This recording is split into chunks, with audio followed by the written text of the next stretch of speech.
Gujarat bulletin ન્યૂઝમાં આપનું સ્વાગત છે। અમદાવાદ ક્રાઇમ બ્રાન્ચે ફિલ્મ કામ કરતા અભિનેતાની કરી ધરપકડ। હેમંત મોદીએ નરોડા ખાતે 2005માં યશવંત કાંબલેની કરી હતી હત્યામાં કોર્ટ દ્વારા આજીવન કેદ અને 5000 દંડ સજા ફટકારવામાં આવી।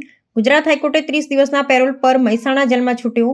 પેરોલ પૂર્ણ થયા બાદ જેલમાં હાજર ન થયો। પેરોલ જમ્પ કરી ટ્વિંકલ દવે નામ કરી ફરાર રહ્યો। પોતાનું નામ બદલી પાટણ, અમદાવાદ, મુંબઈ ખાતે રહ્યો। મુંબઈમાં હિન્દી તેમજ સાઉથની ફિલ્મોમાં પણ કર્યું કામ। હિન્દી ફિલ્મમાં અમિતાભ બચ્ચન, આમિર ખાન, સોનાક્ષી સિન્હા જેવા એક્ટર સાથે પણ કર્યું હતું કામ। અમદાવાદ ગુજરાતી સિરિયલ શૂટિંગ દરમિયાન બાતમીના આધારે ક્રાઇમ બ્રાન્ચે કરી ધરપકડ। ગઈકાલ અમદાવાદ શહેર ક્રાઇમ બ્રાન્ચ દ્વારા હેમંત દંગીતભાઈ મોદી છેલ્લા 12 વર્ષથી ખૂનના સજામાં પાકા કામનો કેદી, સજા પામેલો કેદી પેરલ જમ્પ હતો, એને પકડી પાડવામાં આવેલો છે। આ કેદી એ 2005માં ખૂનના ગુનામાં તેમને 2008માં આજીવન કેદની સજા પડેલી। ત્યારબાદ 2014થી તે પેરલ જમ્પ થયેલો। આ પેરલ જમ્પ દરમિયાન તે અમદાવાદ, મુંબઈ, પાટણ જેવા અલગ અલગ શહેરમાં પોતાનું અલગ અલગ ધંધો કરી અને ગુજરાન ચલાવતો હતો। શરૂઆતના વર્ષોમાં તેમણે પીજીમાં રહેલો, ત્યારબાદ એમને અગાઉ નાટ્ય ઇન્ડસ્ટ્રીનો અનુભવ હતો। એ અનુસંધાને એમણે નાના કોઈ સોશિયલ મીડિયાના રોલો કરેલા। બાદ એમની આ કામ ઉપર વધારે ગ્રીપ આવી જતા તેમને નાના ફિલ્મોમાં પણ સપોર્ટિંગ રોલ તરીકે કામ કરેલો છે। એ દરમિયાન અમને ગઈકાલે માહિતી મળેલી કે આવો વોન્ટેડ આરોપી અમદાવાદ શહેર ખાતે છે, એટલે શરૂઆતમાં અમે લાવી અને એમની પૂછપરછ કરેલી પણ ન સફળતા મળેલી। પણ અમે એની અગાઉનું જે એમના અમુક જે નિશાનો અમે અટક થયેલો ત્યારે ભરેલા એ બધું કન્ફર્મ કરતા એ જ આરોપી હોય અને ઊંડાણપૂર્વક પૂછપરછ કરતા તેમણે કબૂલી લીધું કે હું છેલ્લા 12 વર્ષથી પેરલ જમ્પ થયો ત્યારબાદ હું હાજર જ નથી થયેલો અને હું એ જ કેદી છું કે જે મેં 2005માં નરોડા ખાતેના ખૂનમાં મને આજીવન જેલની સજા પડેલી। એમના પોતાના જે વિસ્તારમાં તે રહેતા હતા ત્યાં જ પાણીની ટાંકીમાં બાજુમાં રહેતા અજયભાઈ પટેલ કરીને જે એક માણસ હતા, એમની સાથે જ એમને રસ્તા સીડી મૂકવા બાબતની બબાલ થઈ હતી। એમની સાથે એમને માથાકૂટ થયેલી અને એ દરમિયાન એમના મિત્ર નરેન્દ્ર યશવંત કાંબલે એ હાજર હતા અને એમને વાગેલું અને એમનું ઘટના સ્થળે ત્યાં મોત થયેલું।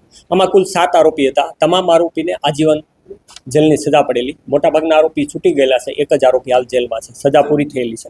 12 વર્ષ સુધી અને ફિલ્મ ઇન્ડસ્ટ્રી, સિરિયલ, નાટકમાં કેવા રોલ કરેલા છે, અહીંથી મુંબઈ કઈ રીતે જાવ, એને પોતાનું નામ જે આપણું પટેલું પિત્તલ દવે તરીકે નામ રાખેલું, એ નામ એને ક્યાંથી એડોપ્ટ કર્યું, એ નામ એને શું કામ રાખ્યું, માત્ર મુંબઈ રહેતો હતો કે અમદાવાદ પણ અવર જવર ચાલુ હતું, પરિવાર પણ એમના ફેમિલીમાં એમના ભાઈ તો એમની સાથે જેલમાં જ હતા।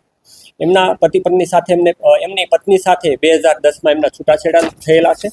એ જ રીતે એમણે શરૂઆતમાં પેરલ જમ્પ થયો બાદ પેરલ જમ્પ થઈને શરૂઆતના સમયમાં પાટણ ખાતે રહેલો, ત્યાંથી અમદાવાદ આવી અને કોઈ પીજીમાં અલગ અલગ જગ્યાએ રહેલા અને શરૂઆતમાં એમણે કોઈ કંપનીઓમાં નોકરી કરેલી। ત્યારબાદ એમને અગાઉનો જે નાટ્ય ઇન્ડસ્ટ્રીનો અનુભવ હતો એ અનુસંધાને એ મુંબઈ જતા રહ્યા। ત્યાં પણ શરૂઆતમાં પીજીમાં રહી અને નાના રોલની ભજવણી કરેલી। એ જ રીતે કોઈ લોક જાગૃતિના કાર્યક્રમ હોય તો એમાં પણ પોતાના રોલ ભજવેલા અને એ દરમિયાન એમને હાઈપ વધારે આવતા મેઇન ઇન્ડસ્ટ્રીમાં પણ એમની એન્ટ્રી થયેલી અને મહત્ત્વના જે આપણા એક્ટર છે એમની સાથે પણ એમને કામ કરેલું અને એમાં પણ એમનો મહત્ત્વનો સપોર્ટિંગ રોલ તરીકે એમણે રોલ ભજવેલો છે।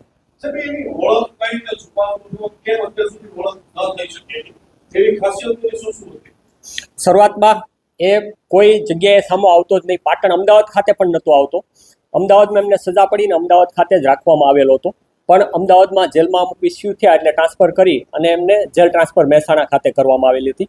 એટલે શરૂઆતમાં જ્યારે પેરલ જમ્પ થયો ત્યારે અમદાવાદ પણ નહોતો આવેલો, પાટણ રહેલો, ત્યાંથી મુંબઈ જતો રહ્યો, ત્યાંથી પોતાની આખી અલગ ઓળખ કરી અને એ દરમિયાન એમણે પોતાનું નામ પણ બદલી નાખ્યું અને જે પોતાનું ફિલ્મ ઇન્ડસ્ટ્રીનું જે એમનું આવડત હતી એ પ્રમાણે એમને સફળતા મળી હતી કે પોતાનો ચહેરો અને જે ઓળખ હોય એ છુપાવી શક્યો હતો। એમણે ટ્વિંકલ મુકુંદભાઈ દવેના નામથી 2014માં જ્યારે નીકળી ગયો ત્યારે 15થી જ આમ તો આ નામ બદલી નાખ્યું હતું અને એ નામથી જે ઓળખ આપતો હતો। આપણને હજી નથી મળી આવ્યા, પણ એમને નામ આ રાખ્યું તેવું કીધેલ છે.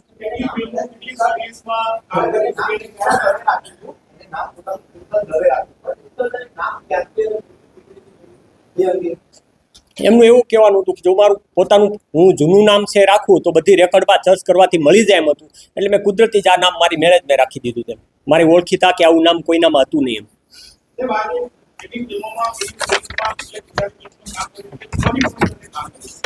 એમણે જે લિસ્ટ લખાયું એ પ્રમાણે એમને સાઉથ, ગુજરાતી, પછી Hindi web series, Hindi serial, Gujarati serial એવી ખૂબ સિરિયલોમાં કામ કરેલું છે. એ જ રીતે મોટી બાની નાની વહુ કરીને એક સિરિયલ હાલ ચાલુ છે, એમાં એની કામગીરી હાલ પણ ચાલુ હતી. અમદાવાદ પણ આ એમનું જે એક્ટિંગનું કામ હતું એ કામથી જ આવેલો હતો. ના, હમણાં ઘીકાટા ખાતે ભાડાનું મકાન રાખી અને ત્યાં જ રહેવાની શરૂઆત કરી હતી.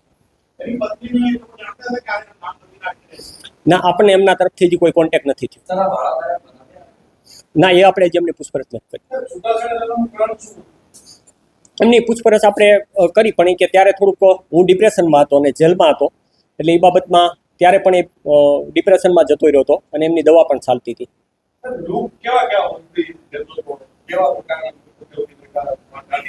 આપણે હાલ જે મળી આવ્યું એ પ્રમાણે તો સામાન્ય લુકમાં હતો, પણ આપણે જે એની જૂની હિસ્ટ્રી અને અમુક જે સિરીઝો છે એમાં જોતા આપણને એના ઘણા અલગ અલગ પ્રકારના રોલ જોવા મળેલા છે.